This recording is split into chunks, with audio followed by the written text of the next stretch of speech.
Welcome to Nasdaq Trade Talks. I'm Jill Malandrino, global markets reporter at Nasdaq. Joining us for this segment, we have David Russell, Vice President of Market Intelligence at TradeStation, to discuss the major movers of market sentiment today. David, it's great to have you with us. Welcome to Trade Talks. Hey, Jill, it's great to see you. Before we get into what's driving market sentiment, give us a brief background on TradeStation.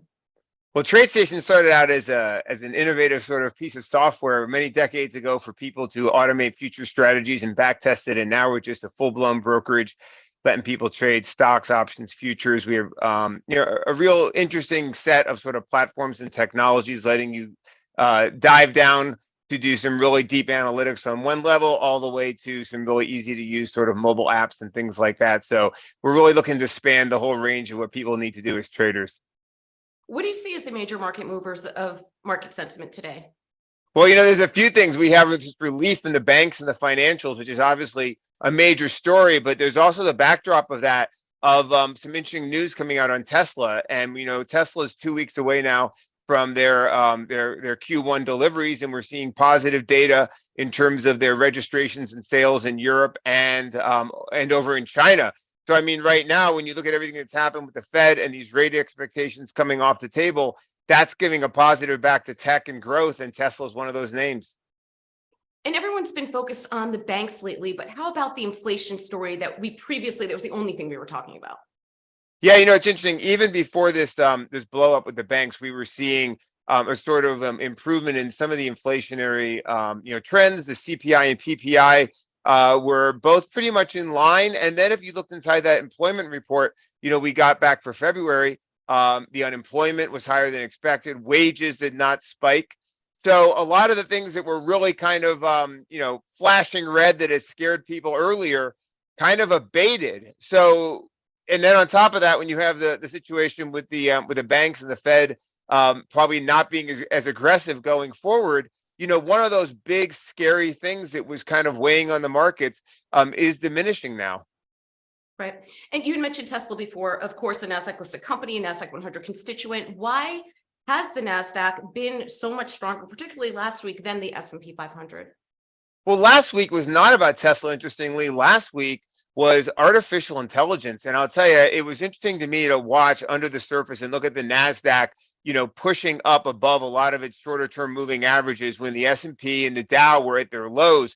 We saw the semiconductors, Microsoft, really kind of coming together. So some of the biggest Nasdaq names, especially Alphabet, also has an artificial intelligence story now as well. So some of the biggest names in the Nasdaq are starting to roll out this artificial intelligence, or they're going to benefit from it, like the semiconductor companies. So there's a lot of pieces coming together right now. And I think the thing that's so interesting about artificial intelligence is that, back in 2000, before, during COVID and before, we had e-commerce and all these other big things, cloud computing, and a lot of that is now kind of, it's not going away, but it's not growing the way it was. And people were looking for a new narrative. And suddenly AI is emerging. And there's a lot of real ability to use AI when you think about it, just putting it right into Microsoft Word, into Excel. There is now tens of millions of people who are going to have access to this at work using these standard applications. And it suddenly becomes a very real story. Yeah, it certainly does. So what's happening with market sentiment now? Earnings is going to come up in the second, third week of April, but it seems to be everyone is just super focused on tech, like you said, but everything is around the Fed, interest rates, policy shifts. It seems to be what the market is hyper focused on. Yes, and it was the Fed that brought the market down last year. It was the weakness in large growth stocks that brought the market down last year. And those negatives now are just not as clear as they were, and they're somewhat fading.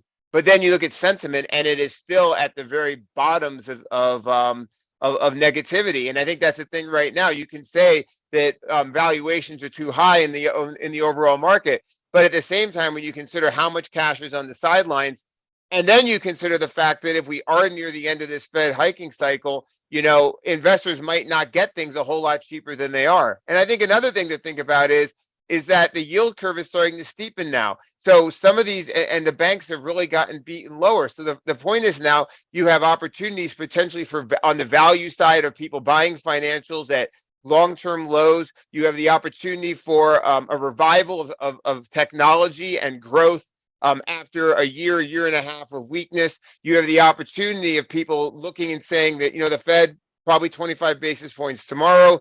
After that, it's not so clear. So if we're at the end of a rate hiking cycle here, it puts us in a position where, long-term money can be looking to be put to work. And at the same time, we see there is money on the sidelines. So I think right now, the inability of the VIX to spike shows that there is money oozing off the sidelines, and there's not a lot of selling pressure left right now.